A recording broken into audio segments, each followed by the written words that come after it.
caught in the crossfire. Hi!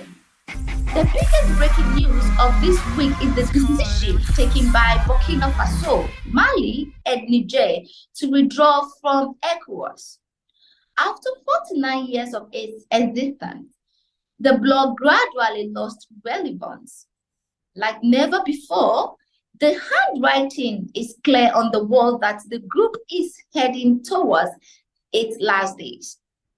Mauritania had withdrawn from the body in 2000, but no one saw the recent events coming. In 2023, Ecowas suspended Burkina Faso, Mali, Niger because the leaders of these three nations came to power through coup.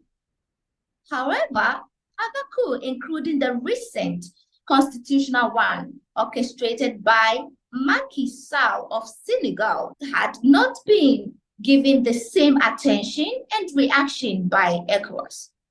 Today, we shall be reacting to the withdrawal of these three nations from the Economic Community of West African States, which is Ecowas, that started with 50 nations in 1975. What impact would this have on the bloc, on the continent, and how would it affect the geopolitics of the group?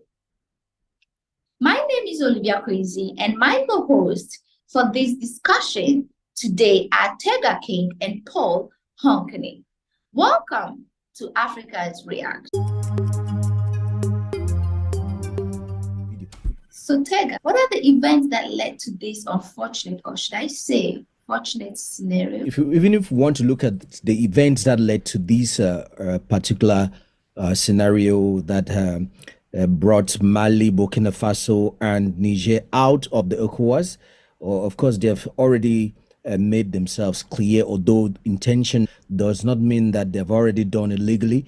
ECOWAS is still expecting that they should table legal documents. I mean, they should table documents that show clearly that they want to get out of it. And it must take at least a year because there are procedures to follow for them to get out of that body. But if we try to see things deeper, or if we want to put things into, or square pegs into square holes, we will have to look at, first of all, what ECOWAS has become.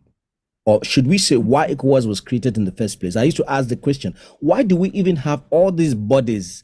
There's the African Union, or the OAU was already there. Then we also had ECOWAS coming up in 1975. Why do we have all these bodies? I used to ask these questions. And the answer has always been that they will help in facilitating those regions, activities in those regions, and then they can easily report activities or whatever that it is to the African Union, which makes a lot of sense. When you listen to this, you think, okay, this is very good. But actually, those bodies, if you look at their raison d'être, that is, if you look at the purpose for their existence deeply, you will come to realize that they are there specifically to make sure we never arrive to fulfill the purpose of the African Union itself. That's the reason why we have those bodies. These bodies were not created before the African Union. They were created after the African Union, or say the Organization of African Unity was created, before these bodies came up, because we were unable to really realize the vision, the purpose of the African Union, or the Organization of African Union, which was the OAU at that time. Kwame Nkrumah wanted an immediate unity of various states or member states to, a kind of a cohesive connection that would have enabled us to start trade immediately with various states, and he understood specifically what that was going to bring on this continent of Africa. He knew exactly that it will antedate the development. Before the pause came, what I was saying is that Kwame Nkrumah wanted that we have a united Africa, one state, one currency, one military, in short, the ABCD. What do you say? The one army, one border. That's the various borders. That's the B. The C, one currency. The D, let's say one dialect, if you want to call it that way. The the E1 economy, or we can also call it that way. That is, having a currency does not necessarily mean that that is the economy. The currency is just one aspect in the whole economy. But if we can move even to A, B, C, D, even E, F, G, H, until we arrive to a certain level, if we want to categorize what Kwame Nkrumah actually wanted at that time. But it wasn't taken in that format, because you had two groups, a Casablanca group and the Moravian group, and then they were fighting over what should be done at that particular time. At the end of the day, what came up was we've been lingering around the whole topic on when we are going to unite. And then these other Agenda 53 came up in 2013, and then they began a new kind of a plan towards union. The organization remained moribund, but those various blocks, the West African blocks, the CEMAC, and the other blocks in the other part, the different parts of the continent, they seem to be heading towards something. They seem to be heading towards something. For example, some of them had one passport, some kind of a passport. Some of them had broken down some of their barriers in different ways. Some of them were connecting in various ways. In the West African side, we were even hearing of the new currency that they were planning. They call ECO, until the day that two people decided to bring that to an aborted dream or an aborted vision. So these are some of the things, because you have external power that will always be around trying to control these small blocks. The power thought, we cannot control the bigger block, but we can easily control the smaller blocks. And if the worst come to the worst on our own interest, we will put the blocks to be fighting against each other. They will never ever accept to do one thing at the same time. If we look at the trajectory of our history, 1000 years AD, Africans were moving towards Europe. I mean, you had Africans who were moving even towards places like China to go and trade, to go and have activities and stuff like that. Africans were already thinking of how they can be able to harness, bring about a kind of a world, I mean, a cohesive world. Arrival of the Europeans on the continent and their intentions, they blocked the African persons or the African people from all aspects, from their global vision of the world to their national vision of their various nations, to the community, and finally to the family, making it impossible for even bodies like Ecowas, African Union, to effectively fulfill the purpose of their existence. What had led finally to these immediate causes for this withdrawal of these three nations? What led to this specifically was the fact that Mali and Burkina Faso especially were given a lot of sanctions, very heavy sanctions. You look at those sanctions. If you look at the sanctions of Mali, they recall the ambassadors from Mali. That's number one. Number two, they went on trying to look at how they will punish them economic wise and all the rest. Then Mali did the same. Also recall their own ambassadors from those various nations and all of that. Then it intensified. With Niger, they went even to a level where they were preventing Niger from having electricity. Would you believe this? So this when you prevent people from having electricity, you're punishing everyone. You're punishing everyone, the children, the mothers, those who are in a hospital and things like that. They punish them in different formats, economic wise. Trade that used to take place, the normal trade that used to take place was blocked. They blocked the seaport in Benin. That Niger will not have the access of the seaport in Benin, and many other things that they put in place. But think about this. Why did these two nations or these three nations even have a problem with the Ecowas or the West or whatsoever? It was because of terrorism. That's the reason. But have there been any time when Ecowas decided to support them to fight terrorism? There was no time. And so even after these coups, their main point was, what is the purpose being in an organization that is rather trying to prevent us from flourishing, from developing, from growing? So I think I've answered your question to a certain extent. Remote causes are many. We can go back to the era of slavery or slave trade. That's why I try to touch some of those aspects. Then the immediate cause were these coups that took place, and then the fact that these nations were punished in that format. We have had coups in Africa, in many places in West Africa as well. There are many coups that have taken place. There are constitutional coups that have taken place. In Cote d'Ivoire, that there have been a constitutional coup where a leader who is supposed to leave power decides to change the constitution.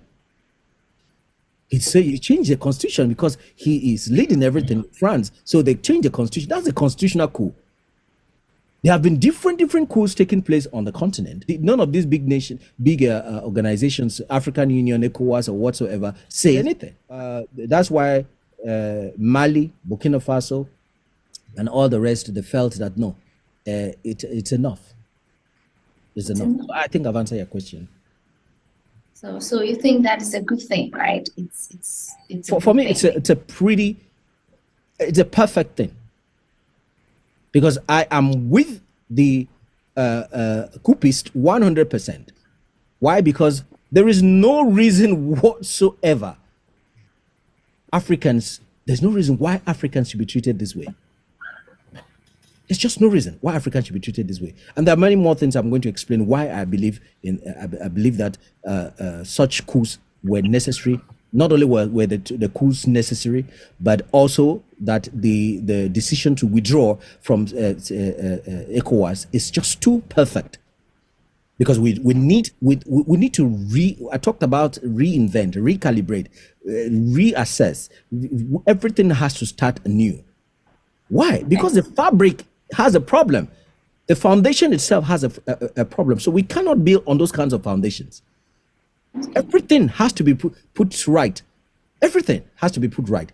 Everything about Africa has to be put right. It was not put right because who should put it right? Why do we even think somebody will put it right? Someone has the power to yes, nobody will do that. If we were in the position of the Europeans, we would do the same against the Europeans. Do you know that? Yeah. Yes, it requires a very high level of moral rectitude for us not to do that. That's why I used to say slavery and all the things we have had around the world that Europeans have done on Africa, Africans have done that on themselves as well. But I am also of the opinion that when the things are being done among the people, let's say that the Europeans were carrying out slave trade among Europeans.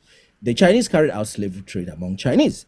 The Africans carry slave trade among the Africans. But when a hero comes up from the African continent and decides that this is what we're going to do for our continent, now let's stop slave trade. You know, there's so much that is going to take place. Development is going to take place. A lot of things are going to take place. There could come a dictator, even a dictator. Like we're talking too much about democracy as though democracy is the only way to lead. But you have had dictators who have been good dictators, and we've had monarchs. Let's take a case of they call it Lee Kuan Yew in Singapore. This is a guy who ruled for about 22 years or so, no, about 30 something years. He was in power for about 30 something years. Lee Kuan Yew was in power for about 30 something years. He ruled Singapore for about 30 something years and changed the trajectory of that nation's economy. Up till today, Singapore is one of the best, one of the fastest growing countries in the world when it comes to its economy and other aspects. You know, the GDP of Singapore it could be higher than the GDP of UK.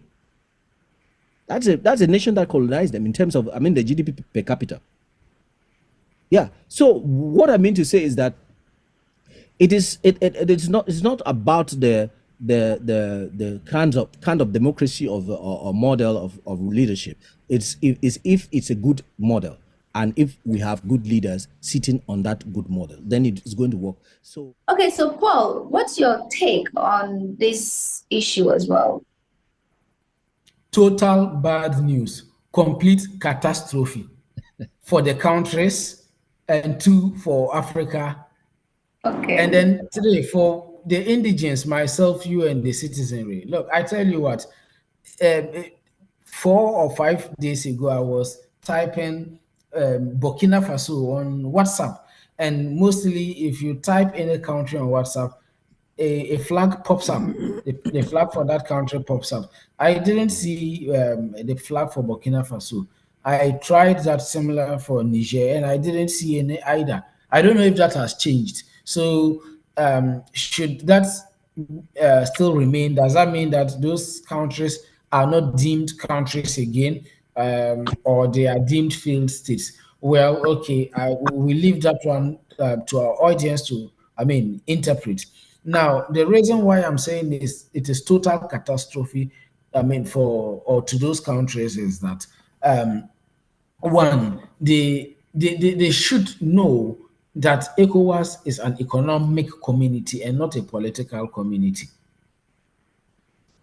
And the main goal, the main essence of ECOWAS is to foster economic cooperation between member states.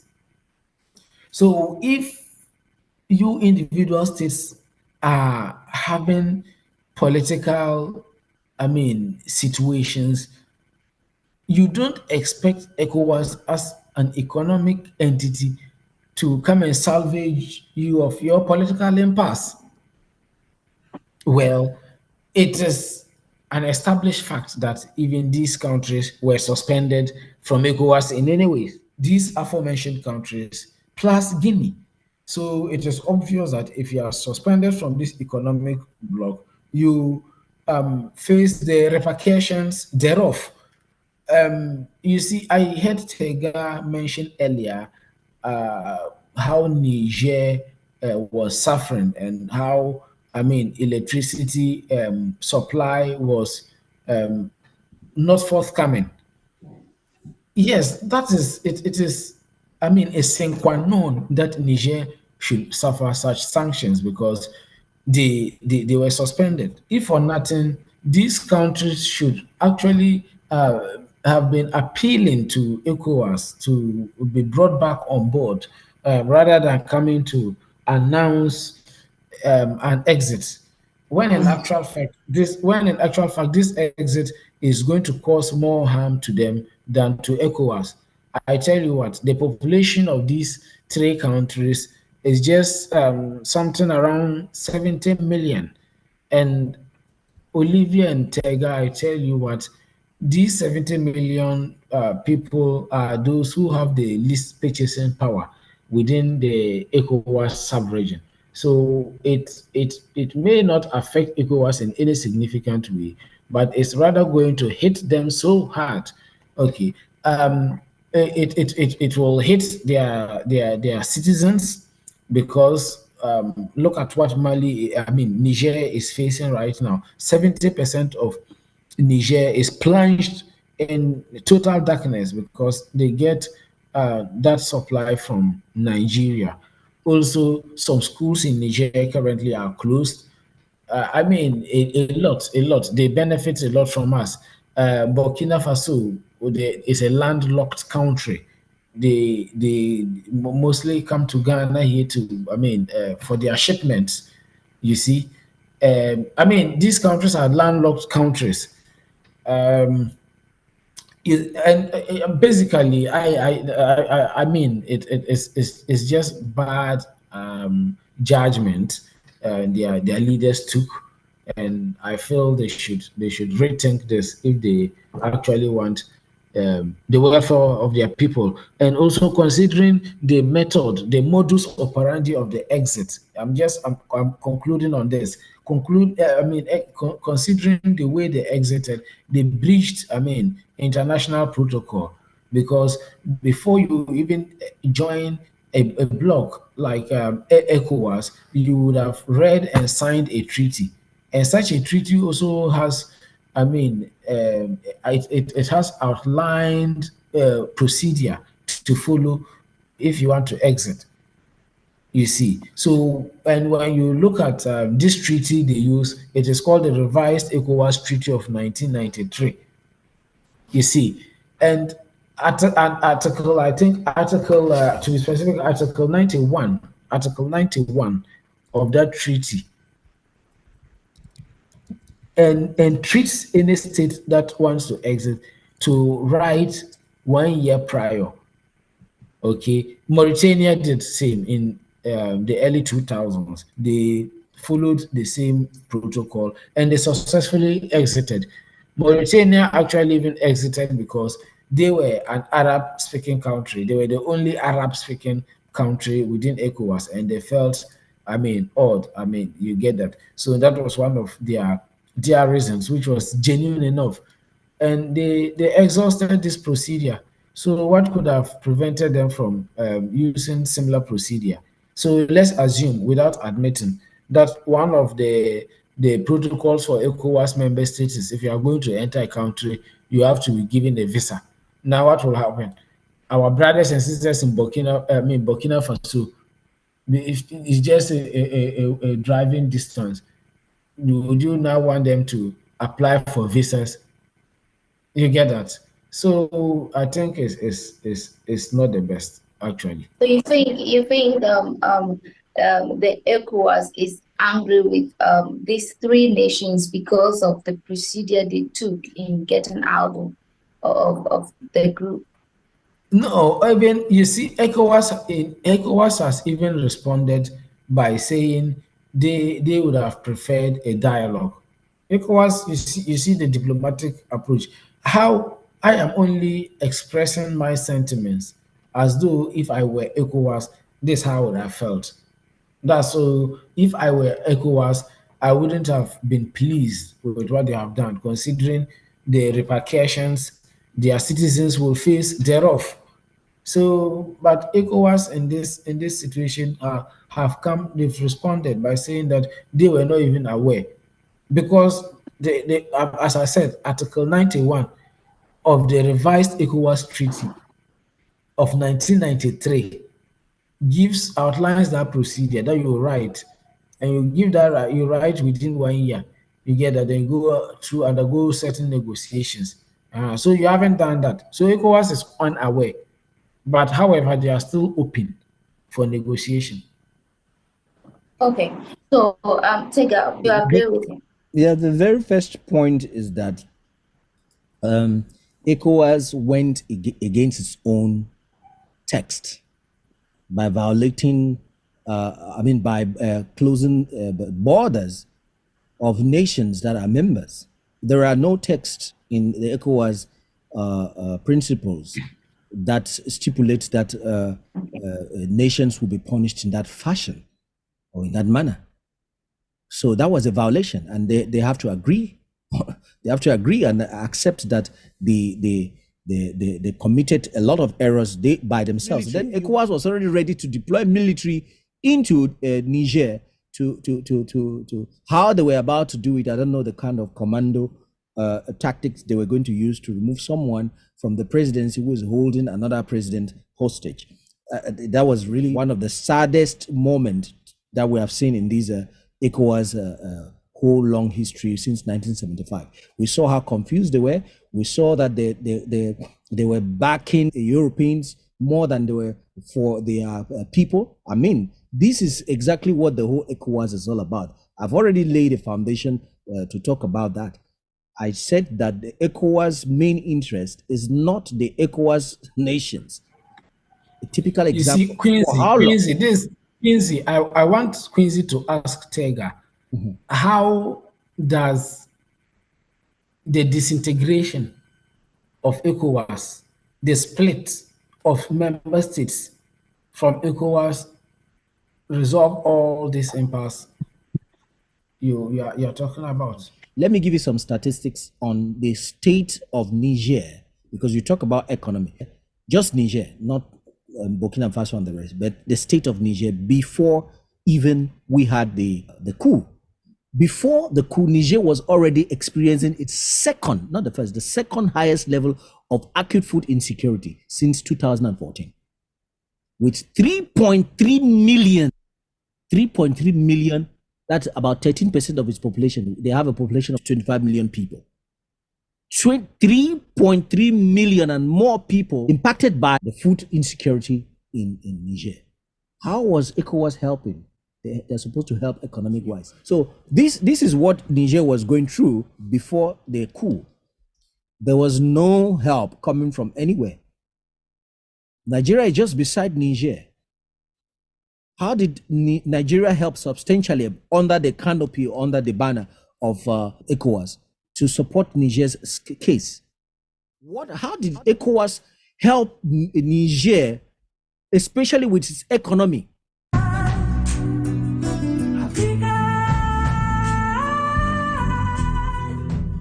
Don't you honestly think that if those countries, Niger, for instance, had wanted, was expecting ECOWAS to intervene, or ECOWAS to tell France that France, what you're doing is no good, don't you think it will be unfair a request? It will be ultra virus. It will mean it wants ECOWAS to step out of its mandate. It will mean asking ECOWAS to do what ECOWAS is not mandated to do. So what then ECOWAS is not supposed to meddle. ECOWAS is not supposed to meddle in their political affairs. So one of the biggest, it's not only political, it's also economic. And you talk about economy, that's what I'm talking. That's why I'm linking this to France, because if there's a nation that is affecting you economic wise, there must be situations where the body that you have united to be able to grow economically together, that body should be able to support you one way or the other as well. That body should be able to fight together. If there is an enemy that is eating your corn, or there is pests that are eating your corn, we cannot come together to fight that pest. Niger, the Nigerian youths are everywhere in the streets of Accra, in Nigeria, and many other countries, trying to survive while their country is stupidly rich with uranium and others and natural resources. There is gold in that country. There is oil in that country. There's uranium in that country, manganese in that country, and many more. But you find the youths everywhere, begging around, gatherings, scrap metals everywhere, just everywhere. I was recently in Nigeria. I found them everywhere around Lagos. You can identify them easily. The GDP of Niger is $14 billion. The GDP of Mali is $19.414 billion. The GDP of Burkina Faso is $19.74 billion. Their GDP per capita is, from the one of Niger, is $590. $590. The GDP per capita for Mali is $873.7. The GDP per capita of Burkina Faso is 893. Mali is 873.7. Burkina Faso is 893.08. If you put the population of these nations together, they will give you almost the same population of France.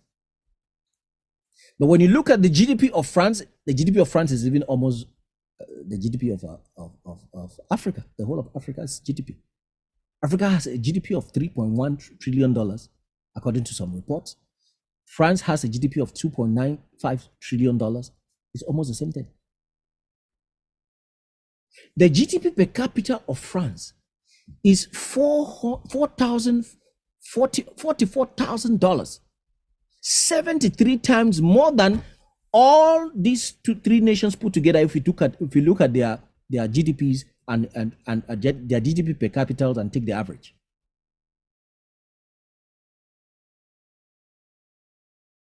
Why?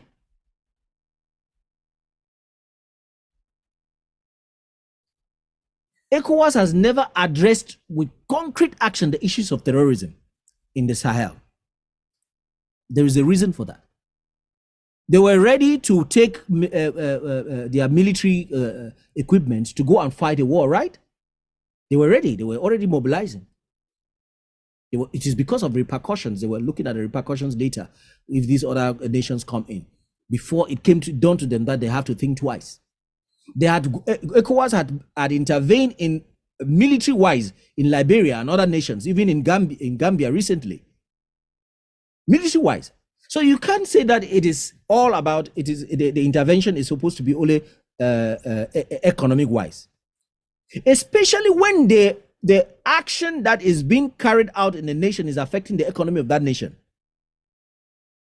Did Nigeria not know? Did Ghana not know? Did all those nations that are better off in the Ecowas not know what was going on with the uranium of Niger? They were pretty aware of what was going on. Did anybody speak? That is why I'm telling you that the Ecowas itself is a body created with ulterior motives. One of it being holding down this section of Africa from achieving the African dream. That's one of it.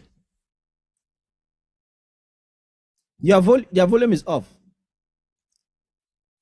So all the time yes, if I may ask, only that a while ago you were encouraging countries to enter bilateral agreements.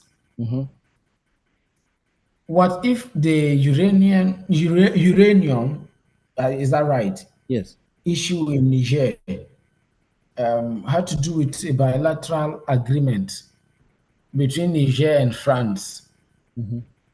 So however detrimental it would have been to Niger, it was a bilateral agreement. Don't you encourage same? And don't ECOWAS encourage good leadership on the continent or in its bloc? They do. So why would a leader be doing something wrong? They don't intervene in any way.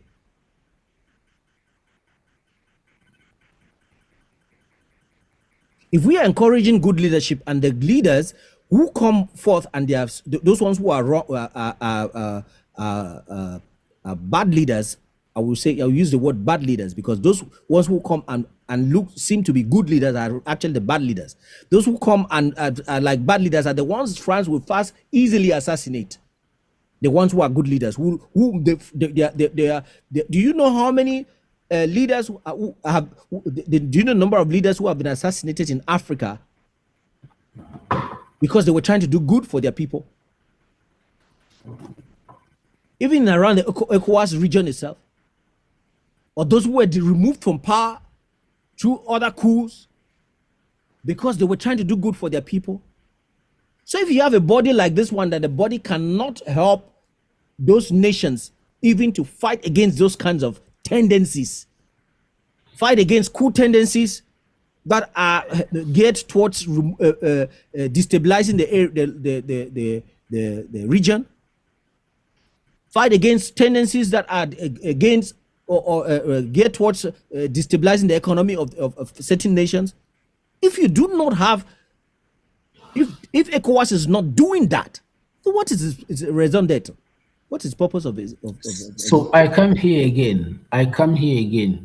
You just did mention a while ago that if you don't have a body that comes to fight against coup leaders, and a coup d'etat is what these guys have just undergone. Mali, Burkina Faso, and Niger. So don't you think that is equally the same that ECOWAS should fight them, and hence the reason ECOWAS has placed those sanctions? Yes. You're quite right. The point is that encouraging coups may not be the best things to do. It may not be the best thing to do. But we have had situations on the continent where you have had constitutional coups taking place. Did ECOWAS say anything? Did ECOWAS do anything about it? A coup is a coup because what it does is that affects the people directly. It impacts the nation's economic and other sectors directly. If you decide to change the constitution, like what this guy is trying to do now, which is a clear coup, I mean, Macky Sall, And Ecowas realized that they made a mistake. I would say they realized they made a mistake by sending a letter, the first memo that they sent that is sent out was to encourage a new date of elections, without saying that this is a coup. It is only the second memo that they try to correct that. This is what they have done consistently for the interest of what you should know. What you should know is that those states in the Sahel have come to a conclusion. A state like Chad, the former president who died, Idriss Déby, who died, has it an interview clearly that actually it is the West that has been destabilizing the Sahel region.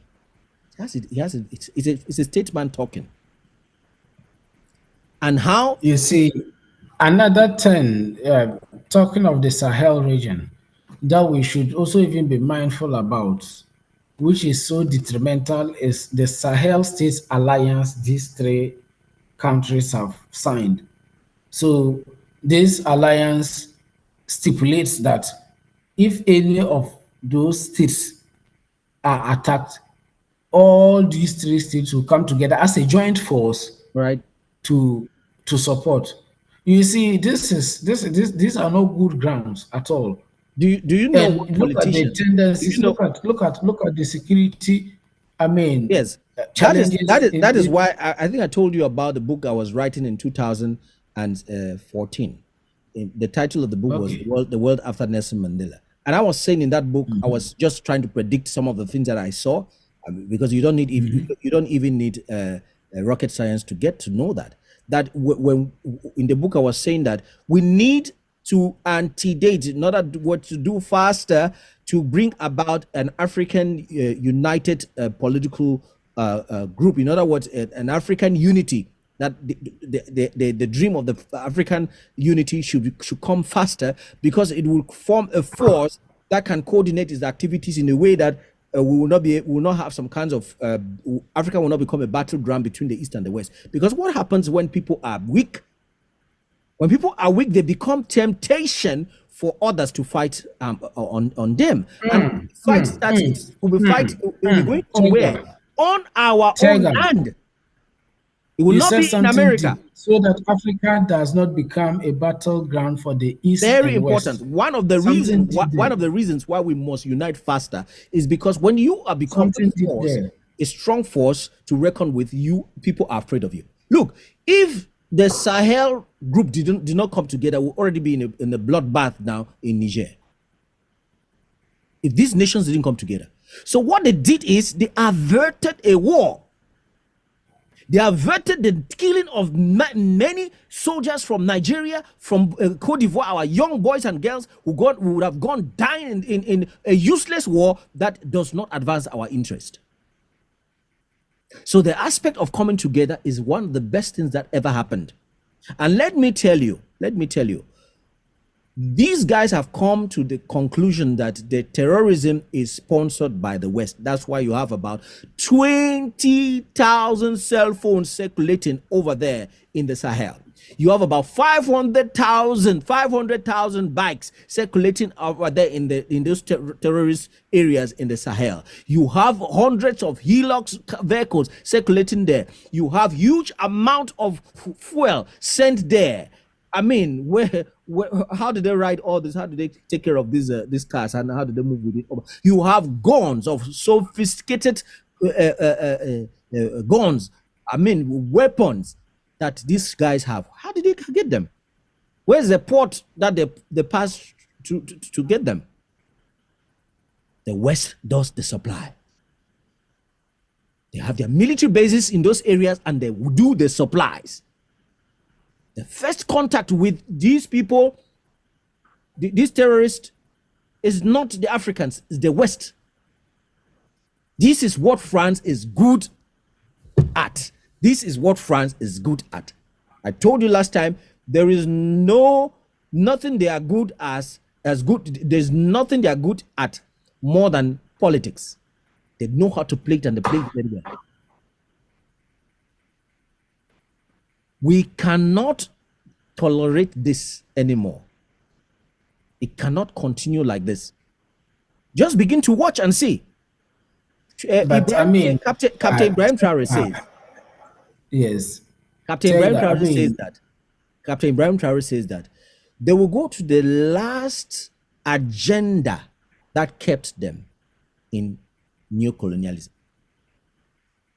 We dismantle everything, business, including the journalist asked him, do you envisage having a currency of yours?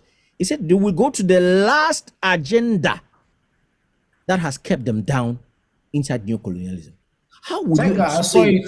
I saw it on one of the news portals that they were already even minting currency, of course, common currency for. They will go to that level. They should go to that level. They should. Let me tell you something. The West understands nothing else except violence. You should know this. I should repeat it again. The West understands no language as the language of violence. If you are not strong, they will come for you, they will maltreat you, and they will make you slaves. I'm speaking based on historical proofs. It is because they have found that somehow we are weak. We are not united. And so they are using that, our biggest flaw, which is weakness, not weakness, unity. Unity. Because it is the incapacity to unite that makes us weak. So they have found our biggest flaw, and they are using that flaw seriously to make sure that we are kept in perpetuity in chains. Which is the same flaw we are undergoing right now. Yes. Countries have broken out, which is a symbol of disunity. Yeah, but why will you be uniting with people who are uniting with your enemy? When you come to the realization that these people are out to kill me because they are united with my main enemy. They are united with when you come to that realization that one person in your family or some people in your family are working with the main enemy who hates all of us and wants to destroy all of us, want to put our heads together and knock them, what should you do? Withdraw. You just withdraw. We just withdraw because he behaves as if he likes the other people he's working with. No, he does not like them. He does not like them. He was using them so that he will be able to have a bigger force to fight the other forces. Now that these three nations are coming out and standing on their own, there is the possibility that they can show some sanity. They can prove some sanity. They can prove a point. Of late, I've been imagining some statistics within, and I was just trying to see the impact the colonizers had on us, the French and then the English. And then I concluded, when you even look at the Francophone countries, I mean, you would find out that they are not as orderly as the Anglophone countries are. You see even that development-wise, they are lagging behind. So just look at West Africa. And you can tell when you go to East Africa too, I think a similar trend follows with those that are first Francophone in nature being, I mean, shortchanged in one way or the other. So yes, I side with the people. I commensurate with all what they are facing, but again, I think an exit is not strong enough to register their cause on the international spectrum.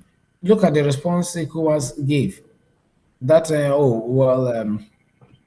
they think they would have wished for more dialogue, and they are not even aware of the exit. and they are right about it because they haven't been written to. So I think a second thought be given. I think I started by saying that we had an opportunity to have a world vision. Do you know that Africans had a world vision? We had an opportunity to have our own world vision. We're trying to see what we can do with our world vision. That was about 1000 AD. But what happened is by 1418, that's 1418, the Portuguese came forward and started going around for trade. And after that, before you knew it, we started the slave trade. The Islamic slave trade started in 1400. Then the transatlantic slave trade finally started just 100 years after that. That's 1526. Then after that, something happened. Slavery came to an end. Why did slavery come to an end? Why did slavery come to an end? Specifically because they had found there was an industrial revolution. Slavery came to an end in 1808. So the industrial revolution started in 1760. That was when industrial revolutions came to started. So based on the industrial revolution, they didn't really need so many of those slaves again, because actually they were buying those slaves. It was not easy also to go up and down to go and get them. And then sometimes you have rebellions and stuff like that. But with the Industrial Revolution, what we're looking for now was not too much of manpower, but resources. That's when the trajectory of slave trade began, changing. Now, this is how Africa was destroyed. Because before this time, I've told you we were having a vision, we were having a global vision. We traveled, we have gone to places like China, we've gone to Europe, we've gone to many places all around. In fact, our people moved all over. I don't even want to go backward when we talk about the mitochondria Eve and all the rest, where all humanity comes from Africa. Was that before the? No, this is just about 1000 AD after Christ, 1000 years after Christ. Okay, so that was. It happened before the slavery, right? Yeah, that's what I'm telling you. It happened before slavery. Oh. Slavery it came just about around 1400.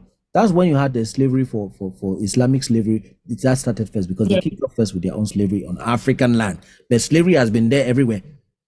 There was always slavery everywhere. You had slavery in the Arabic world. They were selling themselves and buying themselves. There was slavery. There was slavery in the white world. They were selling themselves and buying themselves. Because we always look for the vulnerables and vulnerable tribes, and then we enslave them. So that has always been everywhere in the world. So, but let me tell you what happened with Africans. Very, very unfortunate. Two main things were affected on Africa. Two main things were targeted. Once they started with the slavery. Two main things.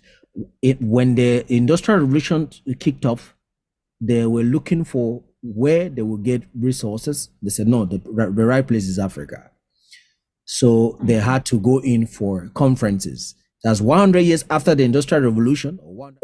Africa was destroyed in these two ways: miseducation and leadership. Miseducation and leadership. Those were the two main things, the two main aspects, the two main focus that they focus on to be able to destroy Africa completely. How are they going to handle that so that we are miseducated completely? Number one, because first of all, they have destroyed a certain level of leadership. That leadership role that we had as moving from one place to another, trying to assert a certain humanity, was destroyed with slavery. The second thing was our national aspect of nationalism, or positive nationalism, or aspects of patriotism were destroyed using colonialism. And in colonialism, there are two main things they used to destroy Africans inside colonialism. Is the kind of education that they give them in the religious sector, and the kind of education they give them in their curriculum when it comes to secular education. You get the point. Those are the two education they focused on. And just hold those two educations very well. Look at how they did it. Before they came here, we had very strong moral backgrounds where people could trade fairly. There were some People, even some of us, we came and met some of those things. Where you in the village, you could see traces of some of how our ancestors were living. Where somebody will sell his banana, put his banana outside, you will come and keep money under it, and take just the banana that fits you, or the banana that goes with the money, or granules that go with the money, and then you keep it. You keep the money under. Nobody will come and pick that money. Only the owner will come for that money. Wow. So then what happened? Yeah, they inserted the aspect of immorality, lack of ethics. Speak to your parents as you like. You get the point. Then sacrilegious, sacrilege. Sacrilege. You know what it means to go against our own cultures, to speak against our own religions anyhow. Corruption in the family, sell your own brother for some few pittances. You get the point. Do some and this continued. Corruption within the mind. That we had our water bodies. Were we peeing on our water bodies? Why? Because our water bodies, we know that our water bodies give us water to drink, clean water to drink. Were we pooing on our water bodies? Were we harvesting stuff and throwing in our water bodies? No. So the miseducation was part of all of these things we inherited because of so much intensive corruption. When they'll say you should betray your own brother so that we can give you a post. You were a slave. What happens? You can now become the master of your own king. Bring your king down, poison him, and we put you up. You can now become the king if you are loyal to us. This is how the fabric, this is how the tapestry of the new Africa, this was now the new Africa, was being fabricated and molded to bring these, to form the elites we have presently. They're murderers. Most of them are murderers. Most of them are corrupt to the core.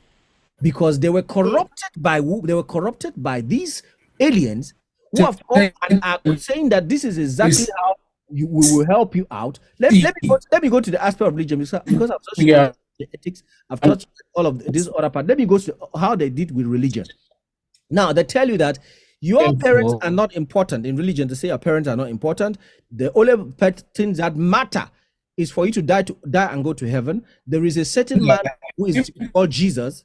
There's a certain man who is called Jesus who is going to save your sins, not because you did wrong against your family, not because you betrayed your family, not because you did anything, but because you worshipped him so well that he will come out from the skies of heaven one day and he will take you away and put you in the skies of heaven.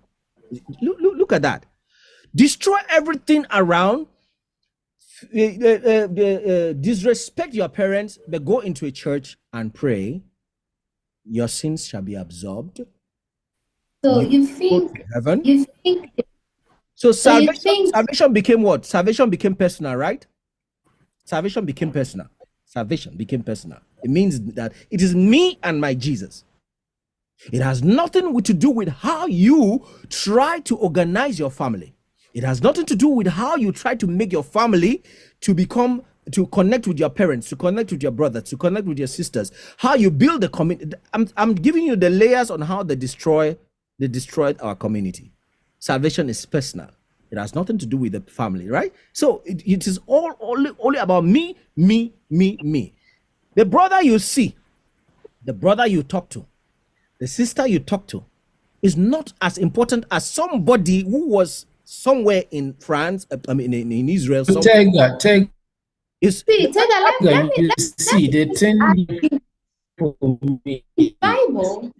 In the Bible, can you hear me? Yes. In the Bible, is Paul talking? Yeah, can you hear me now? Paul was trying to talk, but his stuff is off. His stuff is off. Okay. Look. The Bible, yes. Some quotations state that honor your mother and your father so you may live long. Yes. They don't emphasize. You see, what they did is that they did not emphasize. It's just like what slavery, what during the period of slavery in America, they will emphasize on the section of the Bible you must read. And you don't, and sometimes they were not even giving them the Bibles to read. They were not giving them the Bibles to read. They were giving them text which they have extracted from the Bible. That's what they were going to read. Your marriage is not important because it's going to be destroyed once you die. Your wife is not so important. You will go and walk on golden streets when you die and go to heaven. But what will qualify you to die and go to that heaven is not because you brought your family together. You made your family strong. You made your society strong. You made your community great. You made your nation great. No. That's not what will qualify you to go to heaven. What will qualify you to go to heaven is the adoration of a certain man. My point is, what will qualify you to go to heaven is the adoration of a certain man or a certain prophet, or someone who is who has a certain history. You get the point. I'm not trying to say that. I'm not trying to unplug what these historic figures like Muhammad and Jesus and all of those people, what their significance in history. That's not what I'm trying to do. Actually, I totally agree with you, because what you're saying is really true. You know, when you look at the new lifestyle of even Christianity, people go to work, do a lot of things. They steal, they even kill for money. These rituals and all that, corruptions and all this killing each other and all, and then they will still say in their hearts that Jesus came to die for me, for my sins. So after all the sins I can still go to church and ask for forgiveness of sins, and God and the Holy Spirit will forgive me. And because of that, we keep sinning against each other, thinking that once I go to church and pray, I will be forgiven, because Jesus came to die for my sins. So everything Tega is saying is rightfully on point. Yeah, because unfortunately, Paul's network is too poor that we can't get what he's saying. But look, you see, they say we were told that a certain prophet or Messiah is coming. It's more important.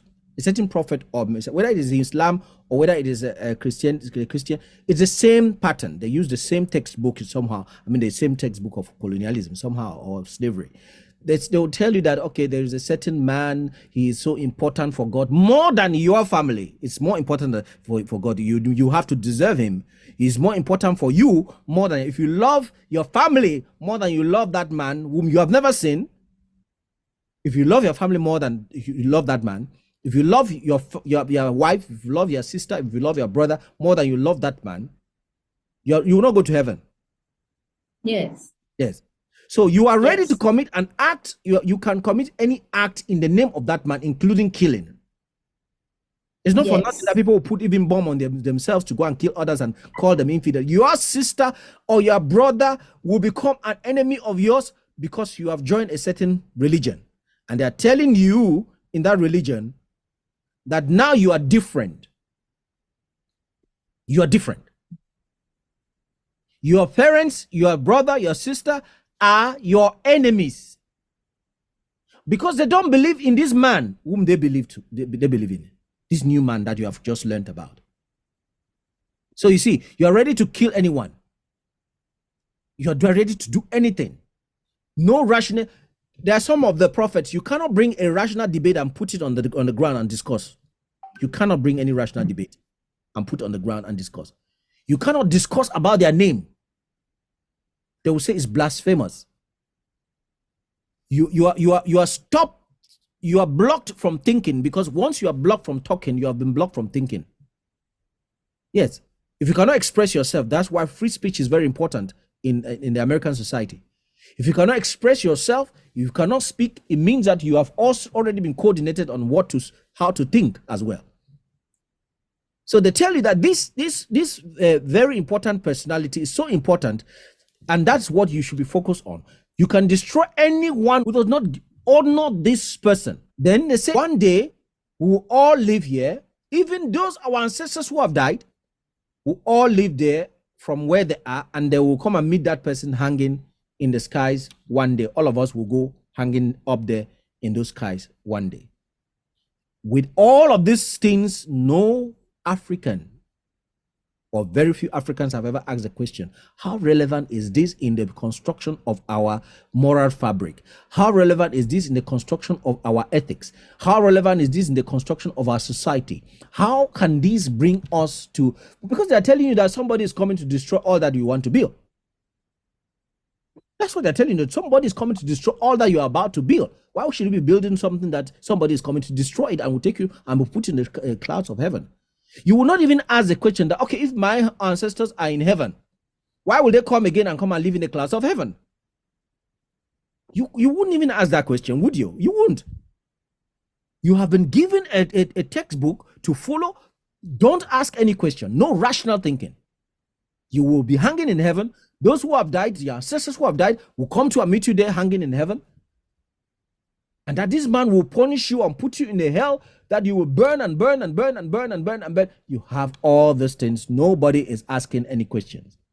You know, I'm not saying that those things are wrong. I'm saying that some of them are symbolic interpretations that have to be considered as either, I mean, the literary devices in those things are usually very heavy, that we must look at them critically. Neither am I trying to denigrate any of the prophets. I'm not trying to do that. What I would desire for Africa, what I will wish for Africa, is that we restudy the text and look at those texts in a more critical way. Not everything in the text is accurate, but not everything is also inaccurate. The New African movement, they must talk about unity, looking at some of these divisive dynamics which the Europeans imposed on us, or the Arabs, European and the Arabs imposed on us. So whether it is the coup in Niger, whether it is the leaving of the Ecowas, whether it's what is happening, we've had leaders in our continent who were great leaders. Because somebody will say we lack, it is because of we don't have leaders. We don't have leaders. The good leaders we had, they killed them.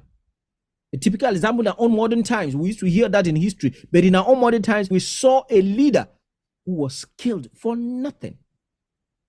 Because he wants to liberate his people, because he wants his people to live well, because he wants to enlighten the people. He was killed in our own eyes.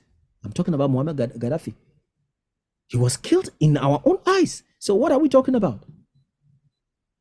So they affected the leadership. They placed people, slaves people were supposed to be like in the level of servants. They gave them the kingship. So what do you expect from that? The French have been toiling with the Ecowas. It's caught in the crossfire.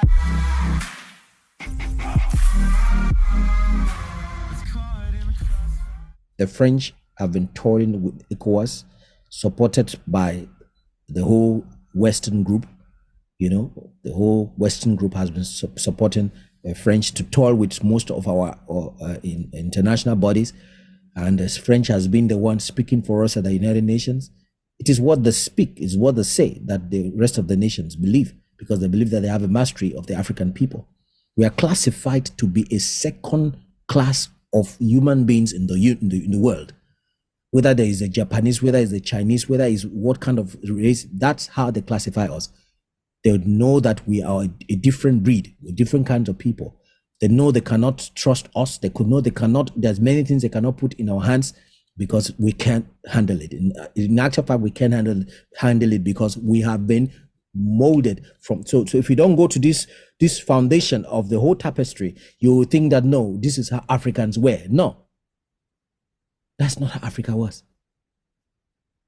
And therefore, for us to be able to be liberated, we need to reinvigorate everything. We need to reinvent everything. We must go back to the fabric. We must touch on religion. We must touch on education. We must touch on culture. We must touch on industry. You know, how did we manage all those things that they stole from us? Those artifacts that they stole from us. How did we make them? How did we make them? How did we make those artifacts? You see some modern, artifacts which can only be made with very modern gadgets or modern machines. We made them. We built pyramids on the continent with big noses. They come and they are trying to destroy the noses. Go and look at all the Egyptians' pyramids, or most of the Egyptian pyramids. The noses have been broken. Why? Because it proves that the first Egyptians, or the real Egyptians, the real indigenous Egyptians who lived and built these pyramids, who were the pharaohs, were black like us, with big noses. Sheikh Anta Diop, who was one of the biggest archaeologists in the world, demonstrated clearly that the first Egyptians most of them looked like the Sudanese. That there was a link between the Sudanese and the Egyptians. Why did they destroy the noses of the pharaohs on those monuments? Because the noses were big noses. They knew that Africans had controlled civilizations before. We had even story buildings. We had a wonderful, dynamic civilization. So the first thing they did was to attack our leadership. The second thing they did was to attack our moral fabric. And by doing this, they had destroyed everything. So all the children who were born came inside a corrupt Africa. The next generation that picked it up. Why wouldn't they be corrupt? They give you some small amount of money. You must do it. It's not even that you have any option. You must do it. You must kill your king or your chief so that you now become the king. So that's exactly what happened. This is the foundation, the blood foundation. In nations like Cameroon, they killed about 300,000 youths who were trying to fight back against neocolonialism. This is when, after independence itself has been given by the United Nations, the youth wanted to take the destiny of their nations in their own hands and build their nation. France came forth and destroyed, killed more than 300,000 youth. That's the narrative they give in terms of figures. When they give you those kinds of figures coming from their own archives, believe that it was more than that. This is what we have had. This is the foundation we have had. So when you're talking about organizations, France, Afrique, this and this, Ecowas, what is that? It is all based on how they will hold us down forever, in perpetuity. Never leave, never. How we will never have an opportunity to see the daylight. They have a handbook for that. And they use some specific people, especially specific nations, to make sure that the agenda continues. And that's what one of the nations that should have the biggest education is a nation like Nigeria and DRC Congo. Because if they know these things, if this education goes to them to a larger percentage of the population in that nation, then they can be able to redirect their policies and be able to support and fight those nations that are trying to be free. You still have people in Nigeria and these countries like the DRC Congo. You still have people there who are educated people who think that what Niger and Burkina Faso and Mali are doing is wrong. Okay. You still have people, Africans, who behave that way, who think that way, who have not yet come to understand. Some of them do it naively. Some of them are just disingenuous because they eat from the whole system. So once you bring any idea, they want to kick it off. They'll have a counter idea to explain to you how things are not in that format. So that has been the problem.